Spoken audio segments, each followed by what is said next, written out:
Again, that question then of why? Why was it you were in contract negotiations before the World Cup? I think most people would feel the World Cup went relatively well without progression to the next stage that everyone would have wanted. What came back in that report that changed your mind on offering that new contract? Well, look, we were in discussions with Vera in relation to a new contract, and I've outlined the timetable in relation to that. She would say she was expecting, it was left with her expecting an offer. Sure, and she's a manager and a coach who not only expected but wanted to get a new contract. And I completely understand that. But always in those types of discussions and negotiations, there's two sides to the party, and you'll have a to and fro in relation to those discussions. And initially we agreed in January and February not to talk to any contract negotiations at that point, and it was in March actually that, and Vera agreed to that, by the way.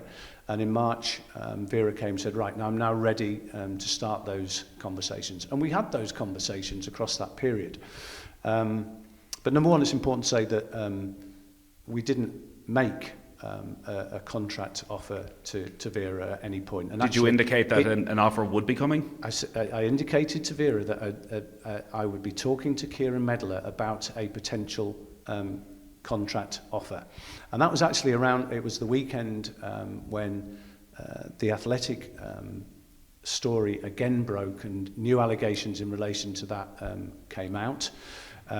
Vera knows what happened then in relation to our conversations and in relation to the press conference that took place ahead of the France game, and all of those things happening in what was a pretty intense time around everything that was happening and would normally happen in terms of a World Cup preparation period, meant that we took the decision to really just slow things down and to calm things down in relation to everything actually, and to get the players, Vera and the team staff focused on the task in hand. And remember, the first task in hand was a game against France, which was a really difficult game anyway. And then shortly after that, the team, by 2 flights actually, were going to jump on a plane and go to Australia. And we wanted everyone to be as focused as possible and for there to be no distractions in terms of their approach to the tournament itself. Why was it when that Athletic article came out that you decided to slow things down, but in December when the initial American report came out, the FAI couldn't have been quicker to come out and fully back Vera Pauw? Well, if you remember, the report came out without any notice to us, so it was simply published, and it was published in on and around an FAI board meeting and also a General Assembly meeting. So we were meeting with you guys, the media, that night, or the night after the night after the report had been published. And Roy Barrett, the independent chair of our board, had actually had time to read the report in some detail. And if you remember, the allegations were, I think, in 2 pages of a wider 162-page document that actually was talking to the NWSL's failings in relation to male coaches and the activity of male coaches. And Roy was very specifically of the view that the allegations that were made were both anonymised and unsubstantiated. And he spoke to Vera, and we agreed that the position we took was the right one to take at that time, and we gave it our full support.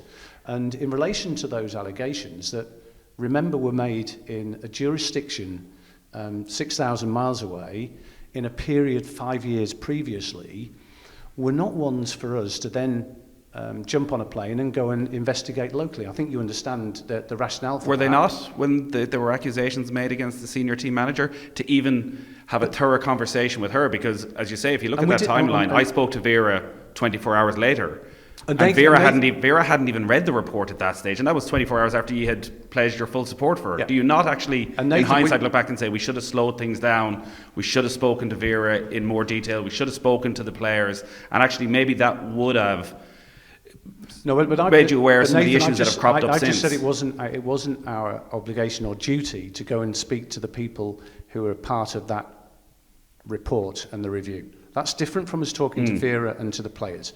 And we did speak to Vera and the players, and we do speak to Vera and the players on an ongoing basis. And that's why we took the position that we did take in relation to the report. But again, you couldn't have had thorough conversations with Vera and the players in that short a period of time. As I say, if 24 hours later she hasn't even read the full report. Okay, I didn't know that Vera had said that in relation to the report. She was clearly aware of the report because she was, but there were specific allegations in it that when it was put to her, these were the first time she'd actually heard of them. And in fairness to Vera, they were very serious allegations. And as I've said, and as she said repeatedly, number one, she doesn't recognise any of those allegations, and they were anonymised. And on that basis, we felt comfortable in the approach that we took.